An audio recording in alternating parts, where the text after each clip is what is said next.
Biz elektrik maşını niyə almamalıyıq? Elektrik avtomobillərinin və yaxud da ki, müasir avtomobillərinin belə bir problemi var. Onlar proqram təminatından işləyirlər. Kimə lazım deyil, o da avtomobil alır. Çünki avtomobil Azərbaycanda bir statusdur. Mən başa düşmürəm, düzü deyim ki, 680 at gücünü nə edəcəksən?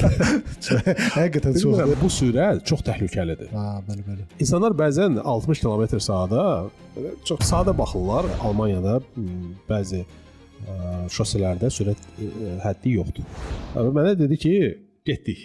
Yəni nə qədər bacarırsan sürə bilərsən. Akseleratora dibinə kimi şeyləri bastım və 295-ə kimi həmin sürəti yüksəltdim. Müəyyən bir saniyədə bəlkə adrenalin verə bilər, amma ümumilikdə çox vahimə yaradır. Yüksək sürət doğrudan da təhlükəlidir. Axının sürəti azaldıqca sıxlıqların və tıxacların sayı azalır. Təyyarə nəqliyyat vasitələrinin içərisində ən təhlükəsiz olan sayılır. Avtomobil isə ən təhlükəlidir.